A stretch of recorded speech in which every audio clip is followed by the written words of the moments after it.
Finn and Owen, twin brothers with an obsessive passion for extreme free diving, were always searching for their next challenge.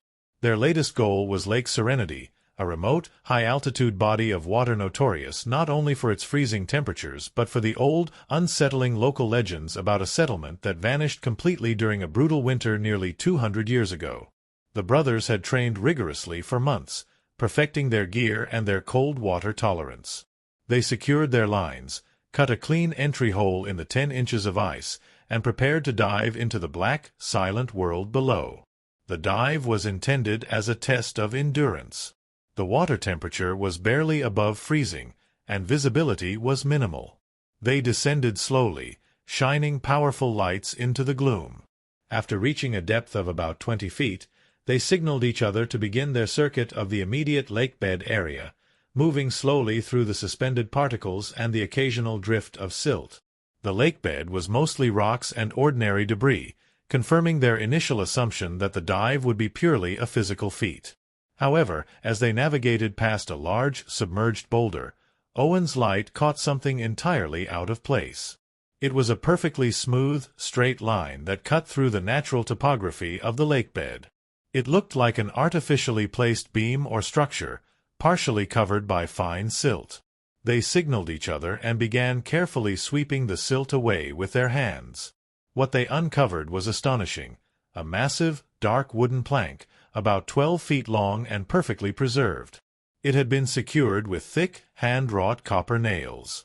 This was clearly part of a structure, too large, too robust, and too deeply submerged to be an ordinary shipwreck.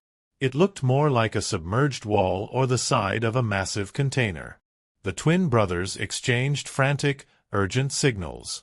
They continued sweeping, following the line of the wood, which led them not to a wreck, but to a defined square corner. Resting right against the corner, partially embedded in the silt, was a small, strangely shaped metallic object. "Hey guys! Quick break, because we need your help to show you the full story of this mysterious frozen lake. We are so close to hitting 1,000 subscribers, and we need to smash that goal ASAP. If you haven't already, please hit that like button and subscribe. It makes a massive difference. Also, drop a comment below and let us know where in the world you're watching this video from. We love seeing how far our adventures travel. Now, let's get back to the good stuff." They carefully retrieved the object. It was heavy, dark, and felt like stone, but under their lights, they could see that it was polished metal. A large, stylized, ornamental disc bearing intricate carvings of animals and astrological symbols that were completely unknown to modern Western culture. They were already experiencing the first critical signs of cold-induced disorientation, so they knew they had to surface immediately. They ascended quickly, pulling themselves out of the frozen hole and stripping off their gear, their minds racing. They had gone in searching for a challenge, but they had come out holding a piece of history that felt impossibly old. The small disc was the key. They knew that the huge wooden structure below was the true treasure. The twin brothers had just confirmed the dark legends of Lake Serenity were based on a shocking reality. The recovered metallic disc, once analyzed by experts, proved to be made of a bronze alloy known to be incredibly resistant to corrosion, combined with trace elements of an extremely rare meteorite iron. This explained its preservation. The stylized carvings were confirmed by a university linguist to be an extremely early, pre-Columbian form of written notation. This meant the object, and the structure it came from, was not 200 years old, but potentially closer to 1,000. The local legend of a vanished settlement was completely wrong. This was evidence of an advanced, lost culture in the area, long before recorded history. The twins immediately secured specialized diving permits and returned to the lake, equipped with heated dry suits and powerful sonar equipment. The sonar mapping revealed a massive, square structure resting on the lakebed, perfectly preserved by the cold, oxygen-depleted water and buried beneath several feet of silt.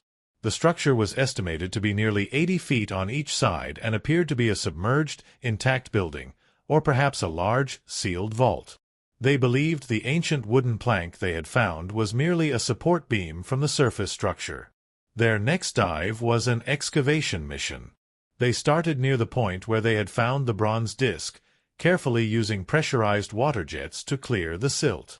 After hours of painstaking work in near-zero visibility, they exposed a section of the main structure. It wasn't stone or wood. It was a series of massive interlocking blocks made of highly polished granite, fitted together with incredible precision, defying the known construction capabilities of any early North American culture. Following the line of the blocks, they found what appeared to be the main entryway, a huge granite slab set into the wall. Resting in a small niche beside the slab was an object that made the twin brothers' hearts pound. An exact match for the bronze disc they had found, but this one was still perfectly fitted into a receiving cavity. It was clearly the key. Using the disc they had recovered, they attempted to fit it into the keyhole. It slid into place with a gentle click. Immediately, the massive granite slab began to move. Slowly, powered by a mechanism that had rested silently for 1,000 years, the heavy door retracted into the surrounding granite wall, revealing an absolute black opening. The air that emerged was shockingly cold, dry, and clean, carrying the scent of rock and preservation. This was not a ruin. This was a sealed vault.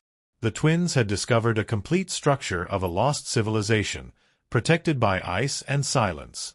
The revelation was immediate. They had to document everything. The brothers spent the next week making carefully controlled dives, installing external lights and cameras. The interior chamber was a massive, subterranean library or storage room. It was filled with shelving units crafted from the same polished granite, upon which rested thousands of small, inscribed tablets made of a green, jade-like stone. The oxygen-poor, cold environment of the lake had sealed and preserved the entire site, which was now protected from the corrosive water by the massive granite vault. The content of the tablets was the true treasure. Archaeologists and linguists, brought in under military-level security due to the revolutionary nature of the find, identified the language as a complete, fully formed lexicon and history of a previously unknown, highly advanced ancient North American civilization. The tablets detailed their astronomical knowledge, their complex social structures, and their mastery of building with materials scientists could barely identify. It was a complete historical reset for the continent. The immediate scientific and historical value was immeasurable. But the discovery quickly crossed into the financial realm. The unique, perfectly preserved granite vault and its contents were deemed to be the most significant archaeological find in the region's history. Major international museums and academic institutions engaged in an intense bidding process to acquire the sole rights to excavate, study, and display the artifacts over the next 20 years. The twin brothers, Finn and Owen, who had merely been looking for an icy thrill, found themselves at the center of an intellectual property and historical asset negotiation worth tens of millions. The final agreement, structured as a long-term leasing and acquisition of the find, resulted in an unbelievable payout to the brothers totaling $14.5 million USD. They were completely stunned. The ancient object was not just the small disc, but the entire submerged library. They used the funds to establish a major research foundation dedicated to underwater archaeology and preservation, becoming patrons of the very science that explained their find. They still dive, but now they do it professionally, funding expeditions around the globe. They realized that the cold, dark depths of that frozen lake were hiding a secret that didn't just change their lives. It rewrote the history books. Thanks for watching our incredible journey.